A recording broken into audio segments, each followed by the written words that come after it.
Hi guys, meel joogtaan soo dhawaada. Magacaygu waa Maax, kaasoo doonaya maanta inaan idinla wadaago 5 qaabood marka la joogo cryptocurrency-ga aad ugu samayn kartid lacag onlineka. 5 ways to make your money with cryptocurrency. 5taas qaabood waxay kala yihiin inaad haysato laptop ama smartphone, invest yourself, invest in some coin, iyo invest in mining iyo trade inaad markaasi sameyso. Channel gudagelin ka hor haddii aad channelkan ku cusub tahay, please subscribe YouTube channelkayga, soo gal haylowin inaad gambaleelka ku dhufato si mar walba video aan usoo geliyo oo si toos ah oo ku soo gaaro. Okay, aan bilaawno. Marka la joogo online inaad lacag ka sameyso fududahay, laakiin waxaa u baahan tahay marka la joogo cryptocurrency-ga 5tan way aan kula wadaagi doono inaad si gooni ah iskaga fiiriso si aad markaasi lacag ugu sameyso.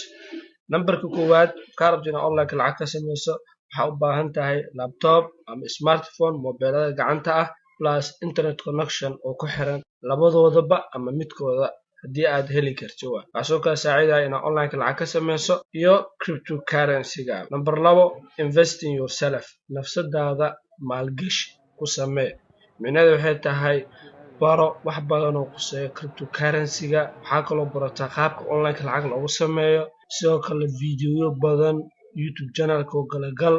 soo daawo haddii aad heli karto kale Englishka, haddii aad heli karto af Somali, aad luqada markaas ku wanaagsan. Aniguna waxa waaye qaar ka mid ah videoyo aan diyaariyay oo channelka diyaar ku ahaa jiro, ayagana baro. Waayo markaa nafsadaada wax aad barto waxaa aad u fududaanaysa inaad online lacag ka sameyso. Qodobka saddexaad waa investing some coins. Waxaa maalgashataa qaar ka mid ah coinada markaasi jira oo available ka ah ama suuqa yaala. Markaa tagno kale coin market cap oo kale waa meesha capitalization-ka dhammaan coinada dhan ay ku wada jiraan. 10ka ugu sareyso kale maalgashi ku samee qaar ka mid ah. Waxaa sameysaa marka tusaale kale hadda aad fiiriso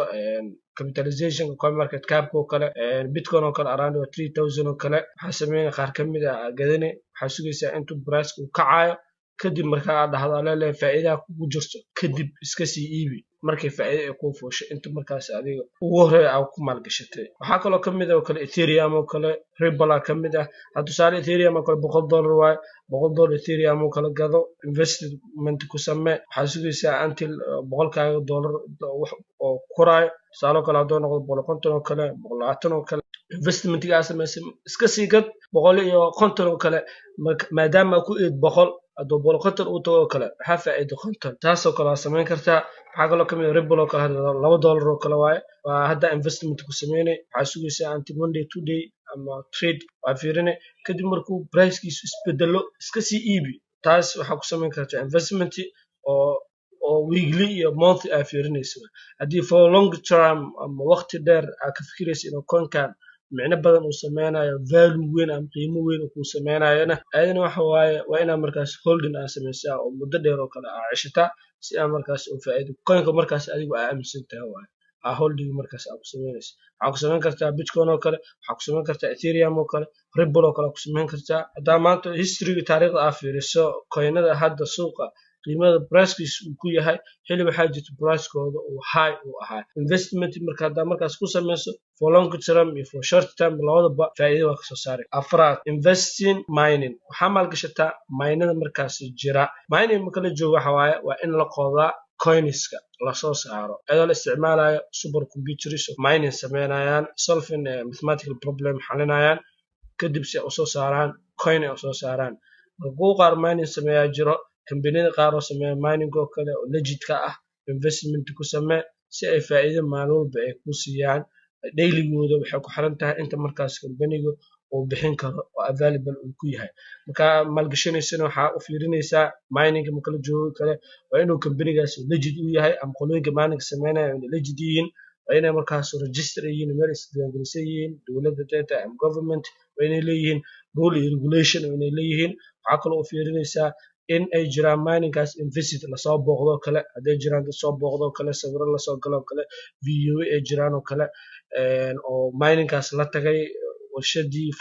mining ama farmka sameynaysa miningka. iyo sidoo kale waa inaad markaasi fiirisaa withdrawal dad sameeyay ma jiraan oo la baxeen oo kale marka la joogo miningka.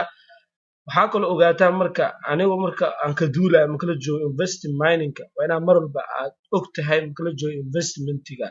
waa inaad mar walba riski ama khatar aad u bareertaa si aad online lacag ugu sameyso haddaanan khatar ama aad u bareerin marka la joogo riski aad u bareerin investment inaad lacag sameysa ama online aad ka sameysa aad ayuu yeer waayo marka investment aad sameynayso rule waxaa jiro labada raaco oo ah only invest what you can afford to lose lacag markaas aad ka walwaleyso in ay taa maalgashato kale ay khasaare kugu imaanayso kale oo lacagta ay kamid tahay oo kale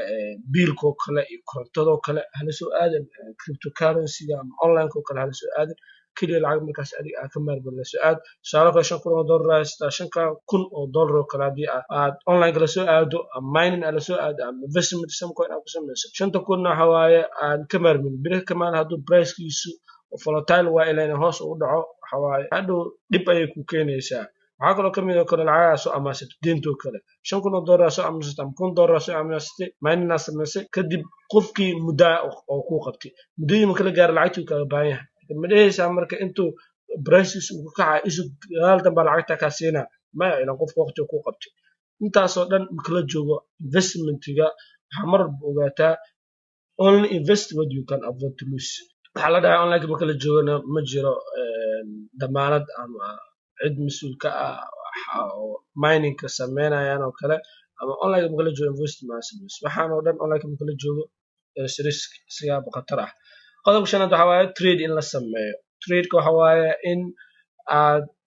ku caansan oo kale trade-ka sameeyo Binance oo kale inaad tagto kale marka Binance oo kale tagto kale coin markaas qiimihiisa hoos u yahay oo kale aad fiirinaysaa tusaale kale Ripple oo kale price-kiisa waa $2 oo kale waaye waxaa sugeen marka intuu price-kiisa